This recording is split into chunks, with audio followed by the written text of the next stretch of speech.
زندگی کے سفر میں کبھی کبھی محنت اور ڈگریاں ہار جاتی ہیں، قسمت اور دعائیں جیت جاتی ہیں۔ خوشی اور آنسو دنیا کی سب سے نایاب جوڑی ہوتی ہے۔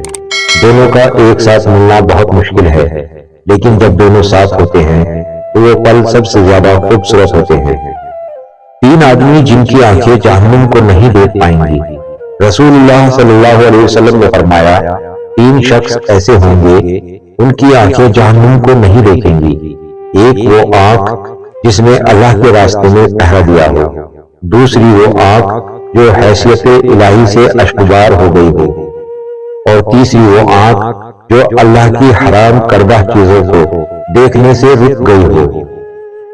ایک عورت کے صبر اور حوصلے کا تب پتہ چلتا ہے جب وہ اپنی اولاد کی خاطر ایسے خادم کے ساتھ زندگی گزارتی ہے جو نہ اس کی عزت کرتا ہے اور نہ اس کی ضروریات کا خیال رکھتا ہے۔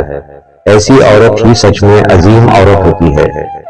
ملنا اور بچھڑنا زندگی کا حصہ ہے، لیکن بچھڑنے کے بعد ملنا زندگی کی امید کہلاتا ہے۔ فاصلے کسی رشتے کو جدا نہیں کر سکتے اور وقت کسی نئے رشتے کی تخلیق نہیں کر سکتے۔ اگر جذبات سچے ہوں تو رشتے ہمیشہ قائم رہتے ہیں۔ آنکھ دنیا کی ہر ایک چیز دیکھ سکتی ہے، مگر جب آنکھ کے اندر کچھ چلا جائے تو اسے نہیں دیکھ سکتی۔ بالکل اسی طرح انسان دوسروں کے عیب کو دیکھتا ہے پر اپنے عیب اسے نظر نہیں آتے۔ اکثر عورت کے جنازے میں گھر کے افراد کہتے ہیں، میت کا منہ ڈھانپ دیں، غیر مرہم نہ دیتے ہیں۔ یقین جانیے زندہ عورتوں کے لیے بھی یہی حکم ہوتا ہے۔